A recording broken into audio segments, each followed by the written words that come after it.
Welcome to TOCHI Stories. Please don't forget to like, subscribe, and turn on post notification because it will mean the whole world to me. Now let's get right into the story. Brace yourself. Amaka had been working at the Kane mansion for 2 years, and in all that time, not once had anyone ever caught her slacking. She was the kind of woman who worked with her head bowed and her dignity held high. She never got involved in gossip, never wore makeup like the other maids, and never smiled unnecessarily. It wasn't because she was bitter, but because she had learned the hard way that not every smile was safe. Her past had been scarred by men who mistook kindness for weakness, and wealth for ownership. She had grown up in the slums of Ajagunal with a single mother who scrubbed floors and washed clothes to keep them alive. When Amaka turned 14, a rich man in the neighborhood promised her mother a better life in exchange for a few hours with her daughter. Her mother refused, and days later she was poisoned. Amaka had never forgotten the look on her mother's face the day she died, or the man's chilling words, "Everything has a price." From that moment, Amaka decided no man, no matter how rich, would ever buy her soul. The Kane mansion was a world far removed from her humble beginnings. It was a palace of marble floors, golden staircases, and chandeliers imported from Dubai. Billionaire Edward Kane was one of the most powerful men in the country, CEO of Kane Holdings, owner of luxury hotels, and a notorious playboy. He was the kind of man who didn't ask for what he wanted, he demanded it. Rumor had it that he had slept with over 100 women, some of them married, some of them his employees. He paid them off afterward like they were part of a business transaction. Every woman who worked in the mansion knew Edward's rules. You either gave in or got out. But Amaka was different. She didn't flirt with the guards. She didn't accept tips from guests. She refused every subtle invitation he extended, even when he sent his personal assistant to offer her a wardrobe upgrade worth millions. She returned it all with the same message: "I came here to work, not to sell my body." At first, Edward was amused. Then, slowly, amusement turned to annoyance. Who did she think she was? Edward's birthday was the biggest social event of the year, and the mansion was glowing with lights and laughter that night. Guests flooded the compound in designer suits and glittering gowns. Imported champagne flowed freely, and a DJ blasted music loud enough to shake the gates. The entire household staff was on alert, serving drinks, directing guests, cleaning up after the rich and careless. Amaka, as usual, stayed out of sight unless summoned. But fate, as cruel as ever, summoned her to the center of the party. Edward had spotted her from the balcony. With a devilish grin, he descended the staircase and made his way toward her. She carried a tray of drinks, eyes focused, shoulders straight. Then, without warning, he moved behind her, leaned in, and boldly grabbed her, but with one hand while still holding his glass with the other. Laughter erupted from a few tipsy guests nearby. What happened next froze the entire party. Amaka turned around and slapped him. Hard. The music stopped. The guests gasped. Edward's face twisted from shock to fury, but Amaka didn't flinch. Her hand still tingled from the force of it, but her voice was steady as she said, "Don't you ever touch me like that again." Then she walked away, head held high, dignity intact, leaving behind a billionaire humiliated in front of the world. Edward stood frozen, his face burning with embarrassment and rage. The sting from Amaka's slap was nothing compared to the wound it inflicted on his ego. All his life, he had been adored, obeyed, and indulged. From politicians to celebrities, everyone worshipped his wealth and power. Women lined up just to catch his attention, some willing to ruin their own lives for a single night in his bed. But that night, in the presence of Lagos elite, a mere Maid, a girl who didn't even own a smartphone, had struck him and walked away. The guests, unsure of whether to laugh or retreat, awkwardly sipped their drinks, pretending not to have seen the spectacle. Edward stormed into his private quarters, glass still in hand, chest heaving. He threw the glass against the wall, shattering it. His pride had never taken such a blow. In that moment, he didn't just want to punish Amaka. He wanted to own her, tame her, and crush the illusion that any woman could reject him and still walk away untouched. The next morning, the entire mansion was gripped by fear. Rumors swirled among the staff. Some expected Amaka to be fired immediately. Others feared she might be arrested. But Edward shocked everyone. He said nothing. No orders were given. No disciplinary action was taken. Amaka resumed her duties, silent and composed as always. Deep down, Edward's rage had turned into obsession. He watched her from afar, analyzing her every move. Her ability to ignore him, even after such a public confrontation, only deepened his fascination. He began digging into her background. No scandals, no men, no dirty secrets. Just a girl with a quiet soul and a solid wall around her heart. Edward wasn't used to being ignored, and now he was hooked. He needed to break her, not with violence, but with charm and money. It became his mission. He instructed his assistant to buy a diamond necklace worth over 50 million naira and had it delivered to her room with a note. "I'm sorry. Let's start over." But the gift returned unopened, and the note was left on his table, torn in half. His ego battled with his obsession. For the first time, Edward didn't know how to conquer a woman. He started trying to bump into her in corridors, throwing compliments at her, making excuses to talk. But Amaka was firm. She responded only when necessary and always kept her distance. She even avoided eye contact. It drove him insane. His friends laughed at him when he mentioned her. "A maid? You're falling for a broomstick," one had joked. But Edward wasn't interested in jokes anymore. He became colder to the other women around him and began canceling nights out just to stay home and observe. His heart battled with his pride. The same man who once told a senator's daughter to strip or leave was now buying books on humility and watching motivational videos on respect. He couldn't explain it. Amaka had stirred something in him, something dangerous. And he wasn't sure if it was love, lust, or just the pain of rejection. But whatever it was, he vowed he would conquer her, by any means necessary. Amaka returned the second gift 2 days later, a limited edition Rolex watch. Alongside it was a handwritten note from Edward. "You're the only woman I can't buy. That's why I need you near me." She sighed as she held the box, her hands trembling, not from fear, but frustration. She wasn't a fool. She knew powerful men. They often masked manipulation with flattery and coated danger with diamonds. Amaka had spent her whole life avoiding men like Edward. Men who used money as a weapon, who saw resistance as a challenge, and rejection as temporary. She placed the watch and note inside a basket and walked into Edward's office, where he sat, expecting her. His eyes lit up when he saw her, but his expression dropped when she placed the basket on his table, without a word. "Why are you doing this?" he asked, rising. "Because I respect myself," she replied firmly. "And I won't allow you or your money to define me." For a moment, he stood there in silence, as if trying to calculate her value in currency. But then he smiled and said, "I'll wait." The staff were astounded by Amaka's boldness. Some envied her, others feared for her. The head cook warned her quietly, "Madam, be careful. Men like that don't take no for answer forever." Amaka nodded, but stayed silent. The next week, Edward doubled her salary without notice.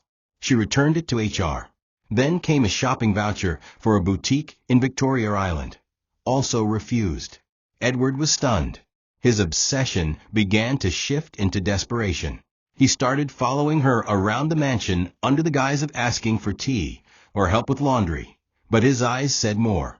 One night, he cornered her in the hallway and confessed, "Amaka, I think you're saving me." She looked at him with cold eyes and replied, "I'm not here to save you. I'm here to work."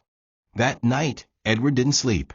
He replayed her words over and over in his head like a curse and a cure. In a shocking move, Edward began attending church on Sundays. When Amaka first saw him in the back row of the church she attended, she almost thought she was hallucinating. He sat quietly, head bowed, not speaking to anyone. The congregation whispered.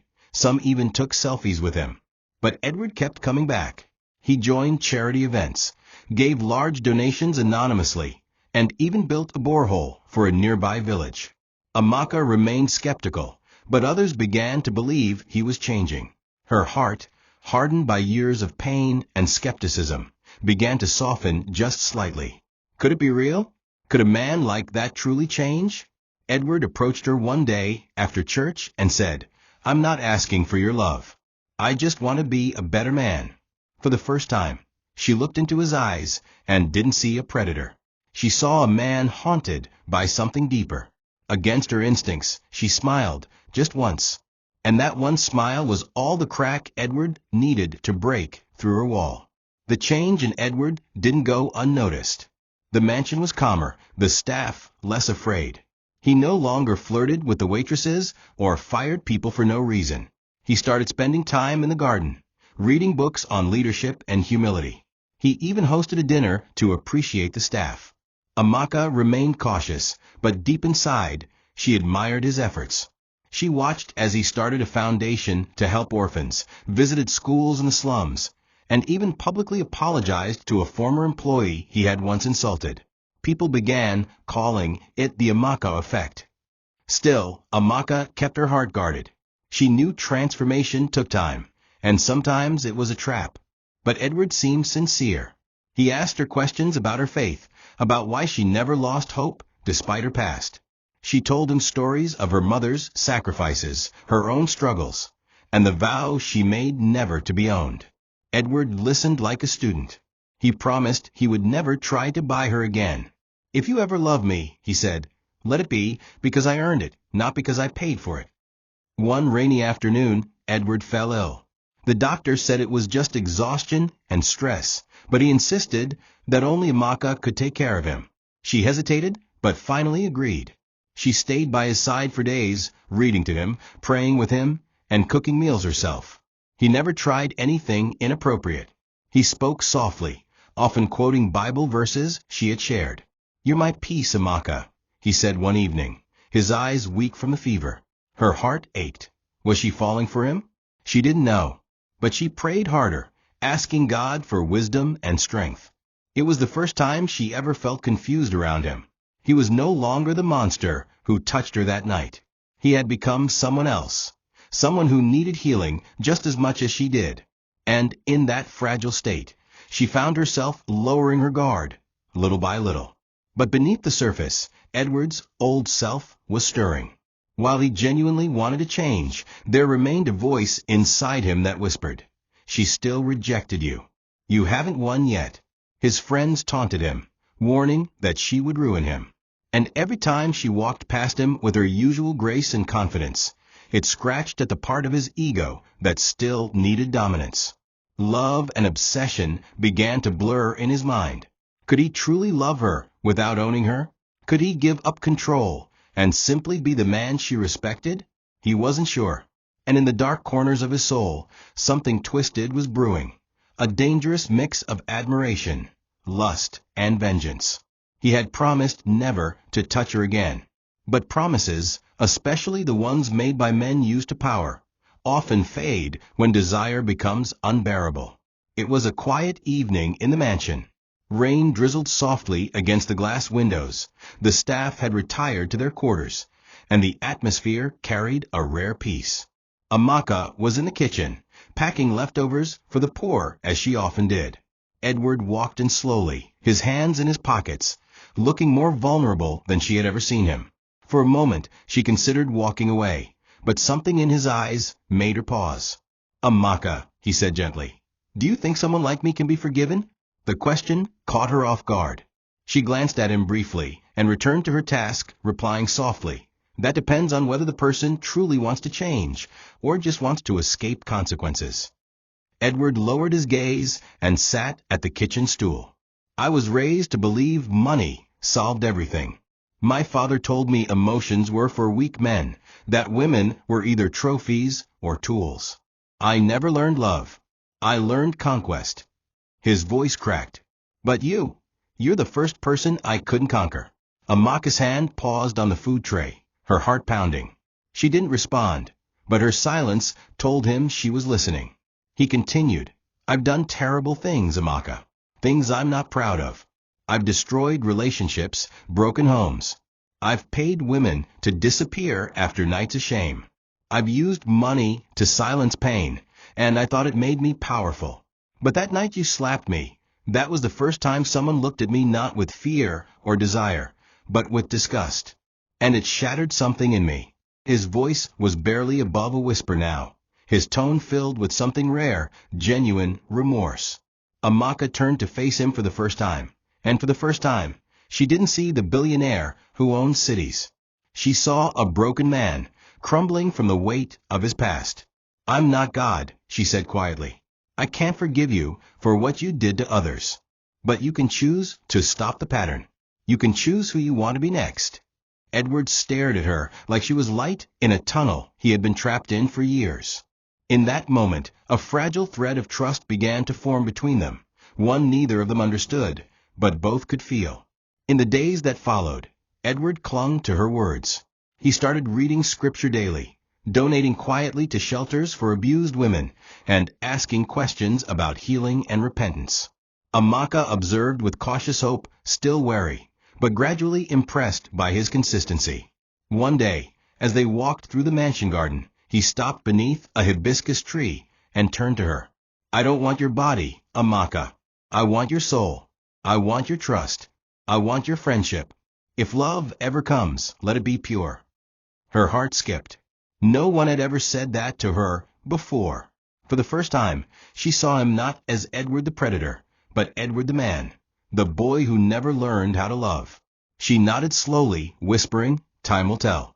And in that moment, under the soft rustle of leaves and the calming evening breeze, Edward felt closer to redemption than he had ever been in his life. News of Edward's transformation spread like wildfire. Media houses picked up whispers of his donations to rural communities, his appearances at orphanages, and his unexpected Sunday attendance at church, sitting humbly at the back, hands clasped, eyes closed in reverence.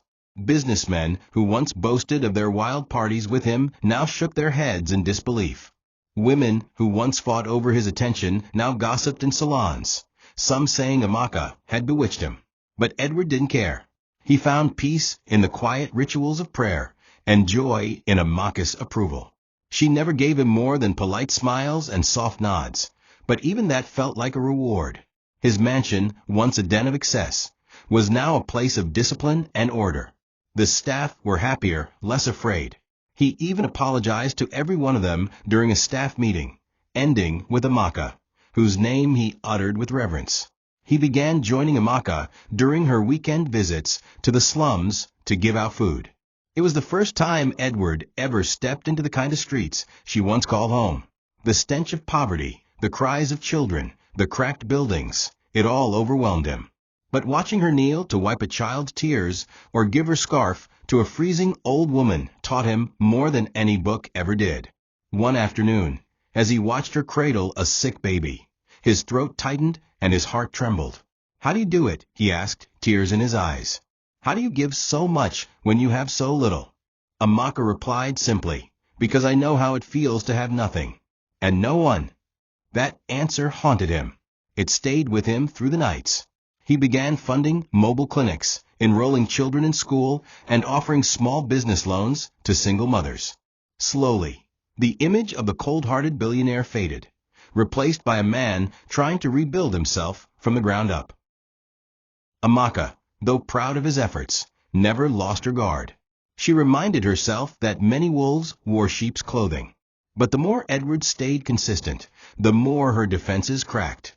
She found herself smiling when he laughed, feeling safe in his presence, and sometimes forgetting the man he once was.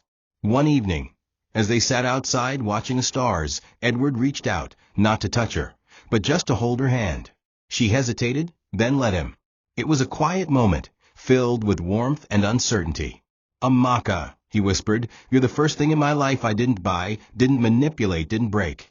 You're the only thing I ever truly wanted to earn." A tear rolled down her cheek, not from fear, but from hope. Hope that maybe, just maybe, this man had truly changed. What she didn't know was that deep inside Edward, a storm was still brewing. And that storm had not forgotten how it once felt to be rejected in front of a crowd.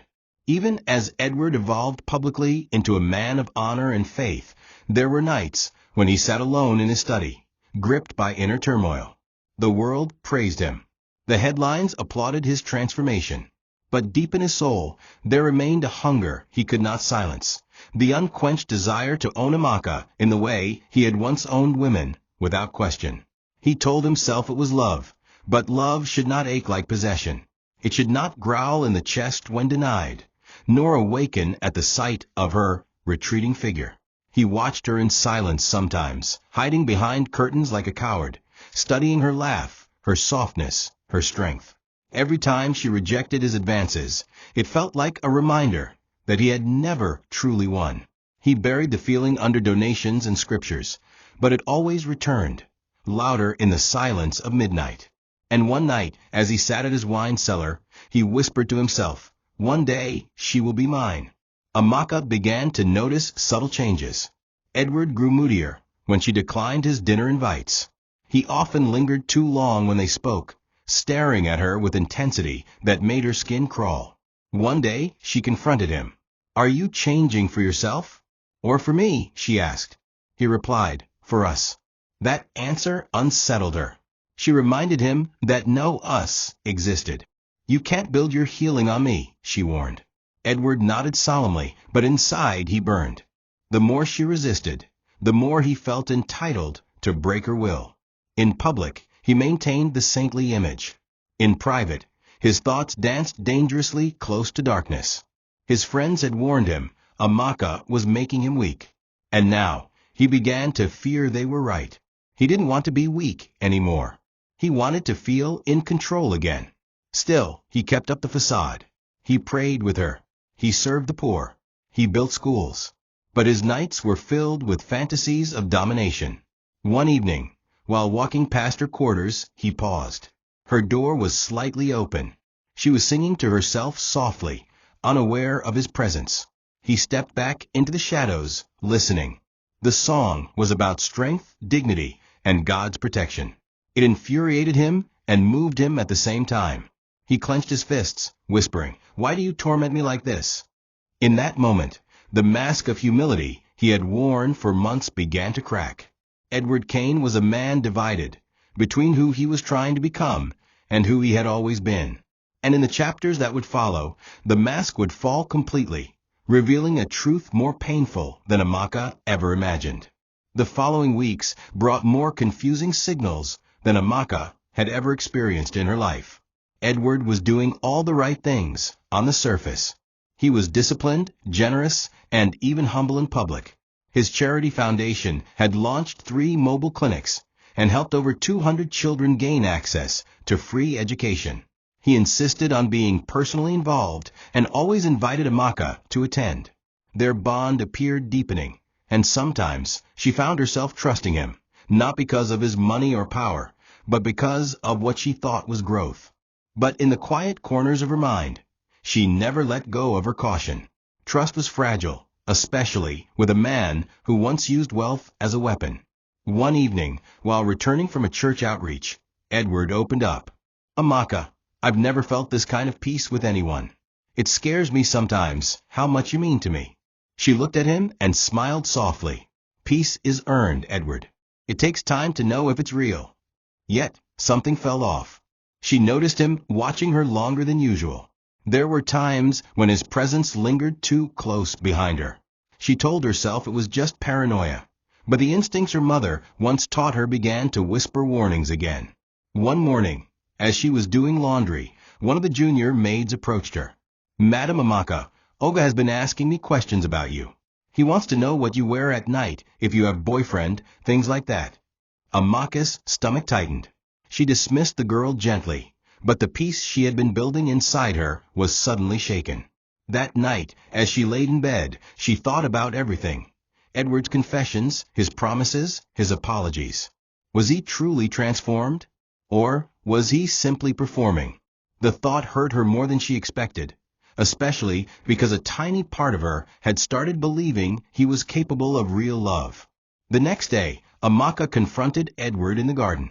"Why are you asking people personal questions about me?" He blinked, then laughed nervously.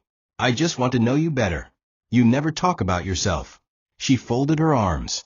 "If you want to know me, ask me, not the house girls." His expression darkened for a brief second before returning to calm. "You're right," he said. "I crossed a line. But Amaka had seen it, just for a second, the shadow in his eyes. That old beast. And it chilled her to the core. As she turned to walk away, Edward clenched his jaw. In his mind he had given her everything. His money, his humility, his reformation. And still, she kept him at arm's length. That night, as he sat alone in his room, staring at the ceiling, one thought repeated in his head like a drum. You can't be this close and still lose. Edward had learned over time that brute force was not the way to break Amaka. He needed patience, precision, a scenario that made her believe he was still the man she could trust. So he started planning carefully. First, he arranged for all other staff to have the weekend off, under the guise of a staff retreat at one of his hotels. He told Amaka it was optional, and that she could stay behind to help him organize some important paperwork. When she initially declined, saying she had a women's fellowship meeting, he pretended to fall ill again. Fever, body weakness, cold chills. Please stay, he pleaded over the phone, his voice hoarse. I don't trust anyone else. Her soft heart got the better of her. She sighed deeply and canceled her church plans. Just this once, she murmured as she packed a small overnight bag. The mansion was quiet, almost too quiet. Amaka made soup, helped Edward change his sheets, and kept his medicine nearby. He groaned in bed, asked for her hand when he trembled, and even cried at one point, telling her he feared dying alone. You're all I have, he whispered. She stayed up that night reading scriptures beside him, her eyes heavy with sleep. At some point, she rested her head on the chair, beside his bed, and dozed off. Hours passed. She woke up in the middle of the night to find Edward no longer in bed. Alarmed, she stood up and found him in the hallway, shirtless, looking out the window. I couldn't sleep, he said softly. I had a nightmare. Amaka stepped closer, concerned. He turned to face her, his eyes misty. Thank you for staying, he added. She smiled weakly. You're welcome. What Amaka didn't know was that everything, from the retreat, to the illness, to the tears, was part of Edward's long game.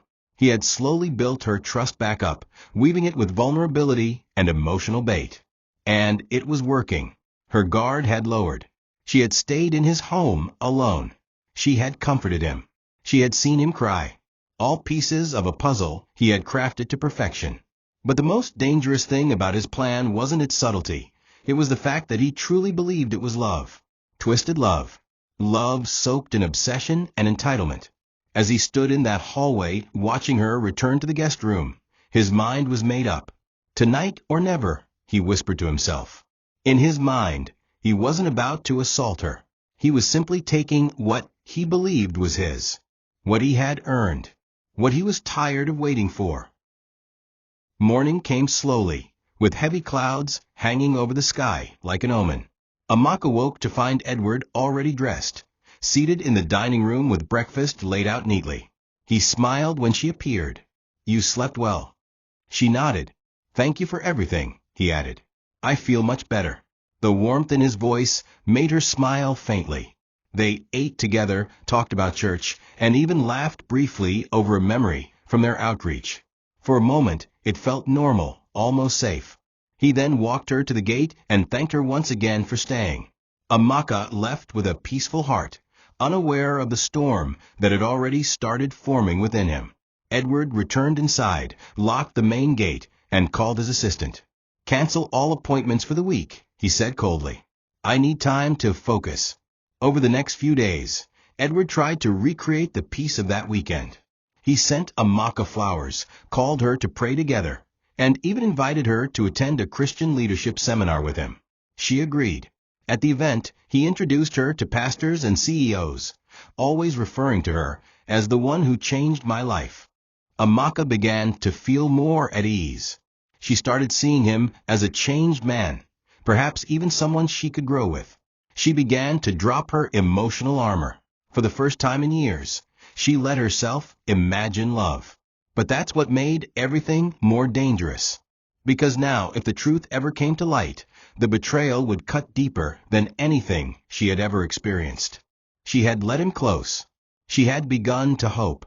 One evening, as she folded laundry in her room, Edward knocked gently. She opened the door and smiled. Need something? He stepped in, eyes lowered. I just needed to see you, he whispered. His voice was soft but intense. She chuckled nervously, brushing her braids behind her ear. I'm almost done here. But he didn't move. Do you trust me? He asked suddenly. Amaka froze. Why do you ask? His eyes met hers, and something cold flickered in them. Because trust is what holds everything together. Before she could respond, he leaned in, not for a kiss, but simply to rest his forehead against hers. It felt intimate, confusing. Her heart raced. She backed away slowly. Edward, I'm going to bed. He nodded slowly. Of course. As she closed the door behind him, she exhaled heavily, trying to silence the growing dread in her chest. Something wasn't right. The cracks in his armor were beginning to show. But she still didn't know how deep the darkness ran, or how soon it would swallow her whole. The tension between Amaka and Edward grew subtle, but undeniable. She could feel it in the way he stared a second too long, the way his compliments became more personal, and the increasing frequency of his visits to her space under petty excuses. One evening, he asked if she would sit with him in the study while he prepared a speech for an upcoming charity event. Reluctantly, she agreed, believing it was harmless. As she read her Bible beside him, he paused mid-sentence and looked at her. I used to think having you would make me feel powerful, he said, voice low. But now I just feel empty when you're not around. Amaka glanced up cautiously. Edward, she said, you've done well to change. But please don't confuse love with obsession. He smiled gently, but something sinister twitched at the corners of his mouth. What if I'm obsessed with saving myself through you? Her heart tightened. She stood, placing her Bible on the table. Don't say that, she said softly. Don't make me your salvation. I'm not Jesus. There was a moment of silence before Edward stood as well. I'm sorry, he whispered. I get scared of going back to who I was. Amaka nodded, but didn't speak further. As she turned to leave, he reached for her hand. She froze. Please don't give up on me, he said. His touch was gentle, but it lingered too long. She slowly pulled her hand away. I won't give up on you, she said quietly, but I will walk away the moment you disrespect my boundaries again. It was a warning, but also a lifeline. She had drawn a line in the sand, and she needed him to respect it. The look in his eyes flickered between remorse and hunger. She left the room, heart pounding, wondering if she had just seen a glimpse of the man she once slapped at the party, or something darker. After that night, Amaka doubled her prayers. She fasted, asking God for discernment, clarity, and strength. She wanted to believe Edward was truly changing, but something in her spirit felt unsettled. Every time she laughed at his jokes or listened to his dreams, she felt like she was feeding a beast she didn't understand. Yet she couldn't walk away, just yet. Her heart, cautious but softening, wanted to believe in redemption, for his sake and for hers. But the warnings were there, subtle and creeping. Staff began asking questions. Why does Olga only talk to you now? Why do you always go with him for events? Amaka had no answers. She just knew she was dancing on a very thin line between healing and destruction. She started avoiding Edward's invitations, offering excuses, yet he always found new ways to bring her close. One night, as she wrote in her journal, she penned 7 words that captured her truth. This man is changing, but not completely. The mansion had become unusually quiet. Edward no longer hosted loud parties or invited random women over. The household had adjusted to the new version of him, a man who read, prayed, and spoke softly. Amaka, although still guarded, found herself appreciating the quiet. She even began to enjoy the intellectual conversations they occasionally shared about leadership, morality, and faith. One afternoon, he asked her to help select uniforms for a school his foundation was building. She agreed and was surprised by how involved he was in every detail. You've built something beautiful, she said after reviewing the final designs. No, he replied, looking at her. You did. I'm just following your light. She blushed faintly, embarrassed. It had been so long since anyone saw her as a light. And that, she thought, might be the most dangerous part. Slowly, her emotional walls were crumbling, not because she trusted him fully, but because she saw the man he could be if he stayed on this path. One evening, Edward invited her to dinner again, this time in the mansion garden. She hesitated, but eventually agreed, believing it would be a formal setting. The garden was lit with lanterns and soft music played from hidden speakers. A chef had prepared a three-course meal. Amaka wore a modest gown gifted to her by a pastor's wife, and Edward looked clean, decent, even humble. They laughed over stories of their childhood, shared scriptures, and debated faith. It was, by every measure, a peaceful, beautiful night. Toward the end, Edward raised his glass and said, "To new beginnings, and to the woman who changed my soul." Amaka smiled but gently responded, "I'm happy to see your journey. But remember, the soul is yours to guard, not mine." He nodded slowly, clinking his glass against hers. The night ended without incident, and as Amaka returned to her quarters, she allowed herself a rare feeling: hope. But beneath Edward's calm exterior, a different storm brewed. He had watched Amaka smile, laugh, and even look at him with something close to admiration. And in his mind, that meant one thing: the door was finally open. He began fantasizing not just about a life with her, but about owning her completely. Her mind, her body, her submission. All the time he had waited, all the patience he had shown, he believed, now deserved reward. "She loves me," he whispered to himself later that night, standing alone in the garden. "She just doesn't know it yet." The dangerous part of Edward's thinking wasn't just entitlement. It was delusion. He believed that love was submission, and resistance was just delayed desire. That night, he stared at the guest room door with a new kind of hunger. The mask of peace had worked. She trusted him now. All he had to do was wait for the right moment, the moment where trust would become his weapon. 2 days later, Amaka began packing her bags. She had made a decision after a restless night of prayer and reflection. She would resign and leave the mansion. Something in her spirit screamed that her time there was over. Despite Edward's visible change, her instincts told her danger still lingered. She had spoken with her pastor and arranged to stay temporarily with a Christian family in Ibadan. As she folded her clothes into a small box, a strange calm settled over her. It wasn't fear, it was conviction. She would leave with her dignity intact, before things spiraled into something she couldn't undo. Just as she zipped the last bag, a soft knock landed on the door. It was Edward. "Are you traveling?" he asked, trying to mask the panic in his voice. "I'm leaving," she replied without hesitation. "I've stayed too long." His face fell. Edward stepped into the room, visibly shaken. "Why now? After everything we built?" "Amaka, don't do this." She stood firm. "Edward, you're not the same man I met 2 years ago, but I can't ignore what I feel. Something's not right." He walked closer, desperation in his eyes. "You're running from love because you're afraid it's real." Amaka shook her head. "I'm walking away because I can't keep healing a man who still battles the urge to control me." His jaw tightened. "I've done everything for you. Changed everything. And now when I'm finally ready, you leave." She looked at him sadly. "You changed for me, not for you. That's why it can't last." Edward's hands curled into fists, but he unclenched them quickly.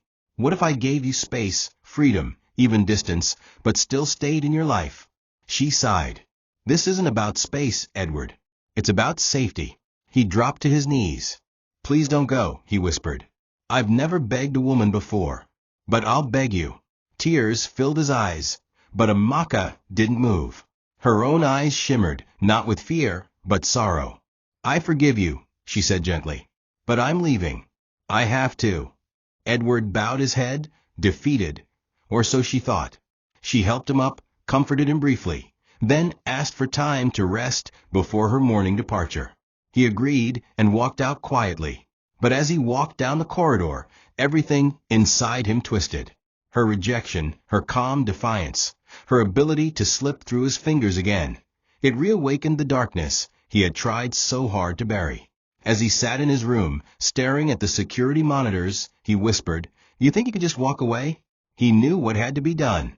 And this time, he wouldn't let her leave with just her dignity. The next morning, The mansion was still, bathed in soft morning light that gave an illusion of serenity. Amaka woke up early, her heart beating with mixed emotions, relief, sorrow, fear, and quiet resolve. She folded the last of her clothes, checked her Bible, and knelt to say her final prayer in the guest room she had occupied for months. Outside, the birds chirped, and the mansion staff were still away on their retreat. She felt safer leaving when no one was around to ask questions. Her travel bag stood by the door, and she picked up her resignation letter, ready to drop it on Edward's study desk. She whispered to herself, "You did your best. You tried to believe in him, but you have to survive." Every step toward the door felt like she was walking away from a part of her own heart. She didn't hate Edward, but she no longer trusted him. And trust, to Amaka, meant everything. As she passed through the hallway, she noticed the front gate was locked. A mild frown crossed her face. That was odd. Edward never locked the gate during the day, especially not when staff were off duty. She walked over to the security office and found the keys missing. That's when a quiet wave of unease rolled over her. Turning quickly, she returned to the main house and tried to dial a cab on her phone, but there was no network signal. It was as though the entire house had been swallowed by silence and isolation. She paused, praying silently, telling herself not to panic. Then Edward appeared. He was dressed in a white shirt and black trousers, standing by the garden entrance, smiling gently as if nothing was wrong. "Going somewhere?" he asked. Amaka stood tall, her expression firm. "Yes. And I'm leaving today, Edward." He walked toward her slowly, his eyes locking onto hers. "No, Amaka. You're not going anywhere." She stepped back, heart pounding. "Don't do this," she warned. "I came here to help you, not be caged." Edward laughed softly, almost sorrowfully. "You're the only real thing I've ever had, Amaka. I won't lose you now. You've brought me too far." She clenched her fists. "You promised to be a better man." His smile vanished. "I was a better man. But you're leaving me like I'm still the same monster. Do you know how that feels?" His tone grew darker. Amaka turned to run, but he blocked her. "Please," she said, trembling. "Don't ruin this. Let me go." Edward's face contorted with pain, rage, and something else, madness. "You should have loved me when I was kind," he whispered. "But now I'm done being kind." In that moment, the peace shattered. The mansion was no longer a house of healing, but a trap. And Amaka realized, too late, that the predator had only been sleeping, never dead. Amaka backed away slowly, inching toward the kitchen, her heart pounding so loudly she could barely think. Edward followed at a calm pace, hands behind his back, as though he was still trying to maintain the illusion of control. "This doesn't have to be ugly," he said, voice disturbingly calm. "You can still be with me, willingly. I just need you to stop fighting what's already destined." She reached the kitchen and slammed the door behind her, locking it.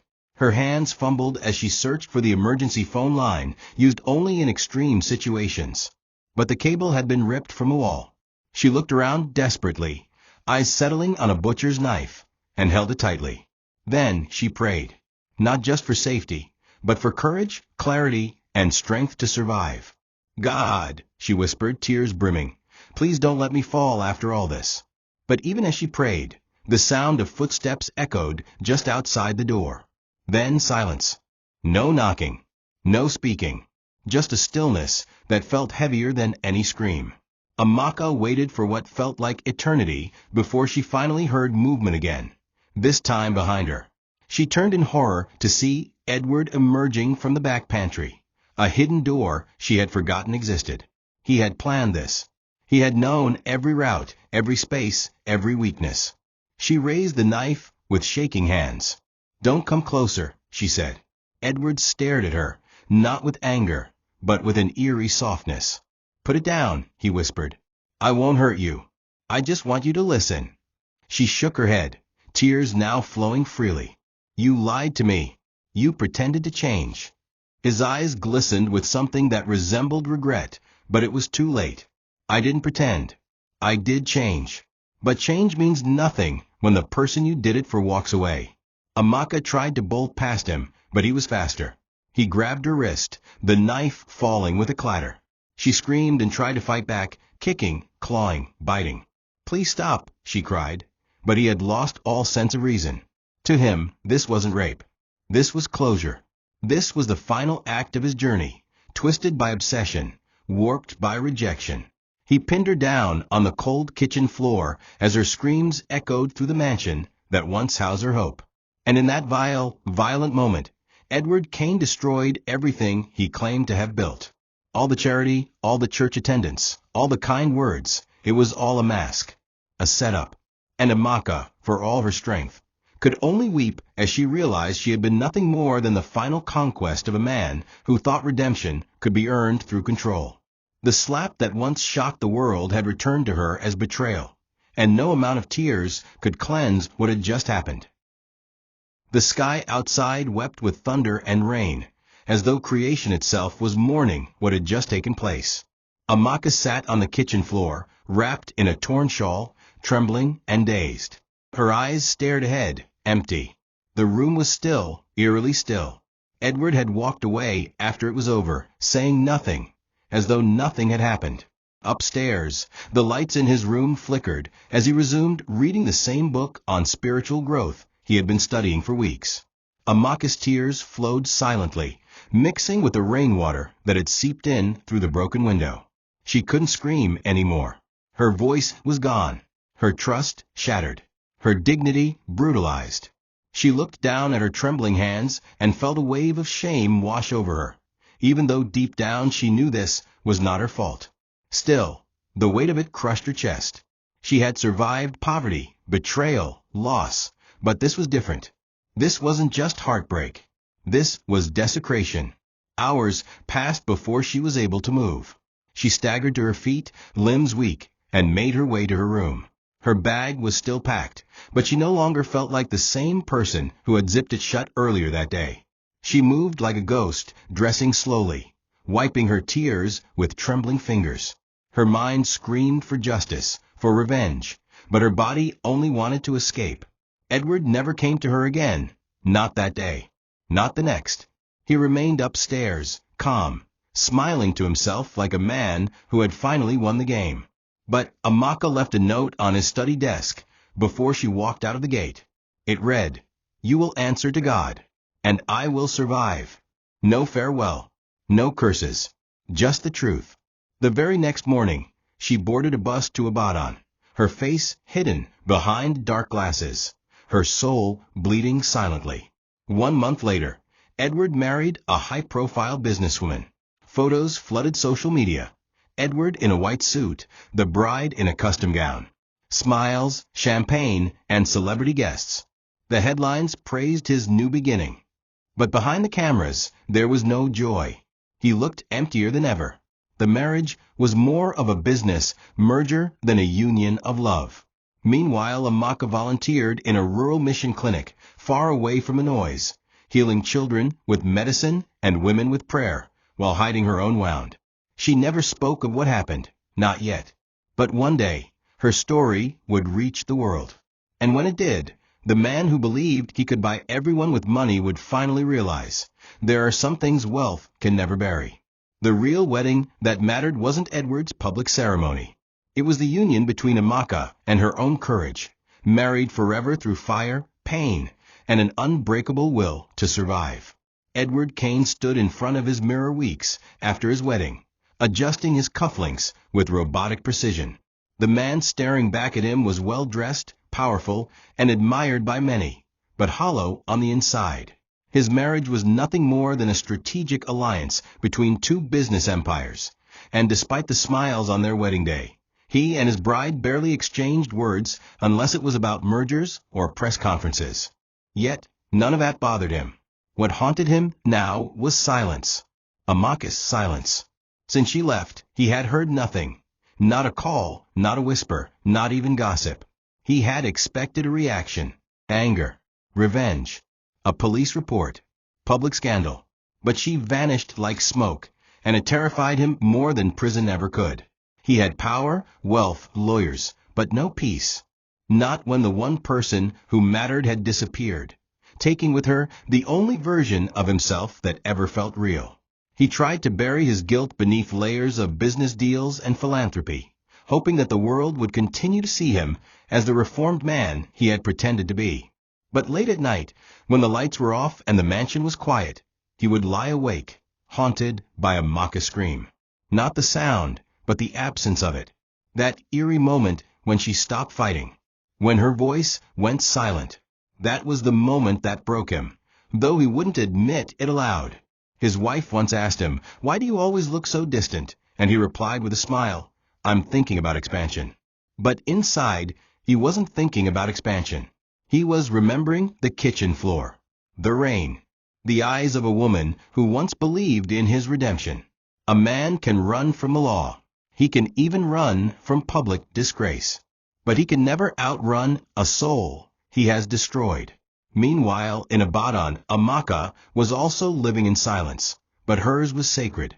She had found refuge with a small Christian mission organization, serving in a remote clinic that offered free medical care and counseling to abused women. Most of them didn't know her story, and she preferred it that way. She focused on healing others as a way of beginning her own healing. But every night before she slept, she opened her Bible and whispered a name, Edward. Not out of love, not out of hope, but as a reminder of what she survived. Her journal had become her sanctuary, filled with pages of prayers, tears, and pain. She still couldn't bring herself to tell anyone what happened, not even the kind missionary couple that had taken her in. But her silence wasn't weakness. It was preparation. One day she would speak, and when she did, the whole world would finally hear what happened in that mansion. But for now, she waited, silent, but stronger than ever.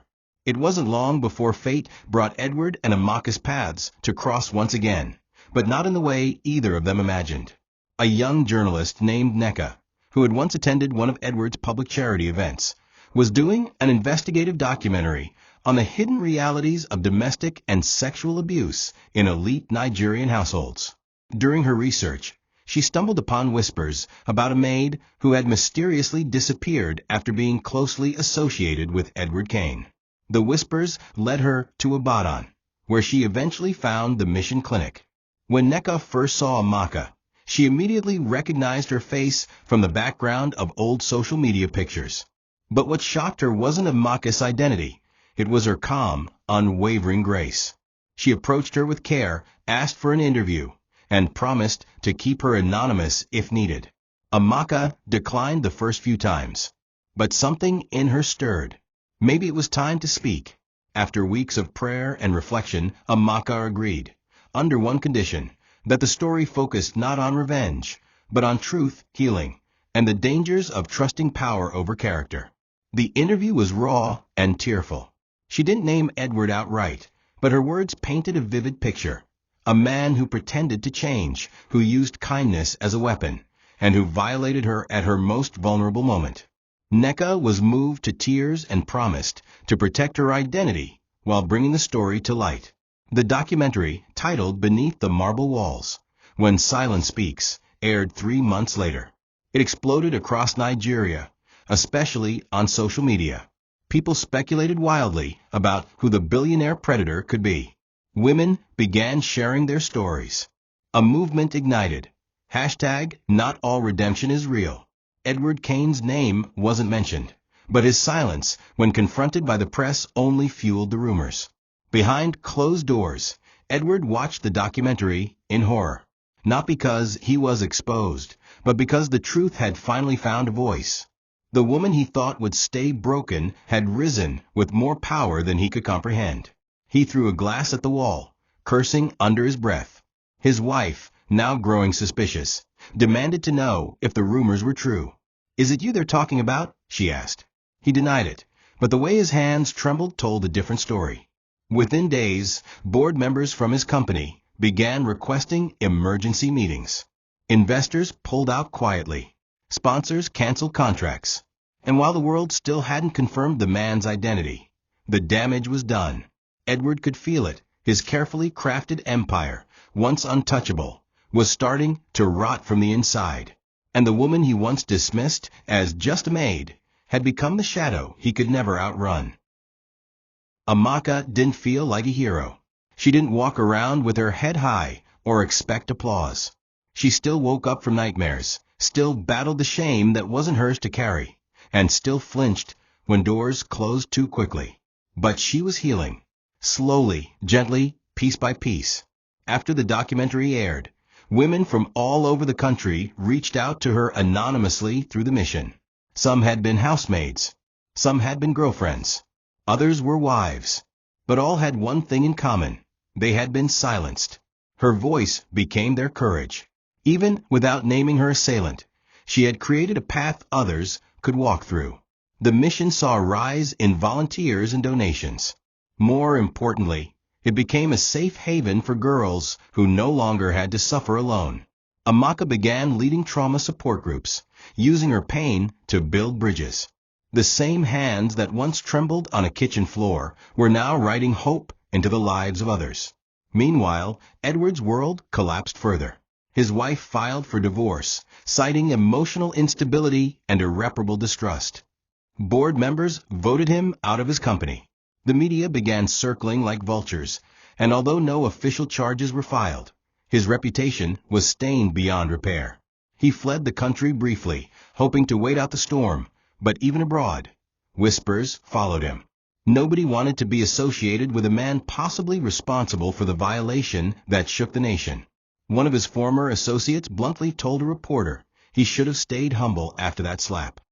The irony wasn't lost on the world. A slap had started it all, and the silence that followed had buried him. Edward lived alone now, drinking more than he read, and pacing through an empty mansion filled with the echoes of the woman he couldn't break. Back at the mission, Amaka sat beneath a tree, holding a notebook filled with stories, hers and others. She didn't want revenge anymore. She had tasted something sweeter, justice through truth. She knew Edward might never be imprisoned, might never admit his guilt, but that wasn't her concern anymore. She had survived, and through survival, she had empowered others. A young girl sat beside her one day and asked, "Auntie Amaka, will I ever stop feeling like it's my fault?" Amaka smiled, pulled her close, and whispered, "You already have. Just by saying that aloud, you've begun to take your power back." That was when Amaka realized something profound. Edward may have taken something from her body, but her spirit, her voice, and her purpose had never been his to touch. And now the world was listening. The day Amaka stood before a gathering of over 500 women at the Women's Restoration Conference. She never imagined her voice would carry such weight. Dressed in a simple Ankara gown and holding nothing but her journal and Bible, she took the stage not as a celebrity, not as a victim, but as a survivor. Cameras flashed, journalists stood, and some even wiped away tears before she spoke a word. When she finally opened her mouth, her voice was steady. "I am not here today to tell you about the man who hurt me. I'm here to tell you about the woman who rose after she was broken." The crowd fell silent. I was a maid.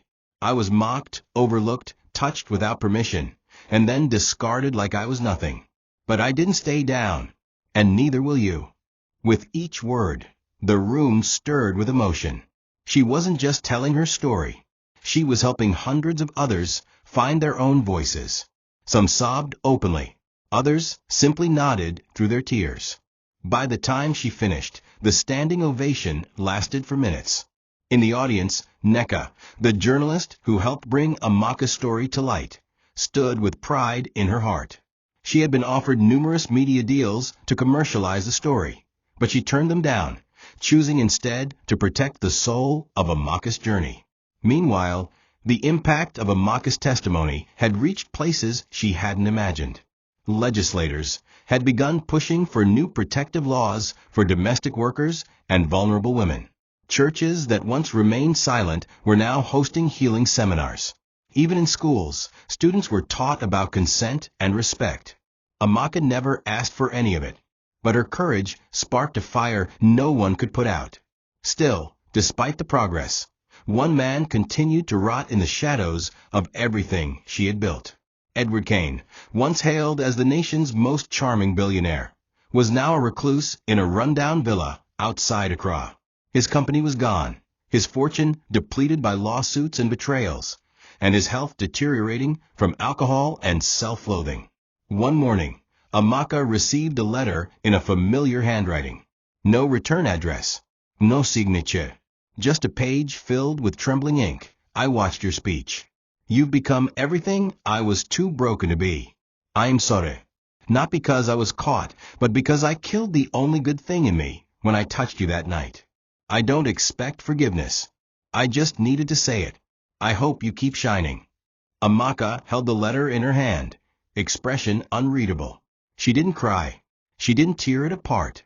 She simply folded it and placed it between the pages of her journal.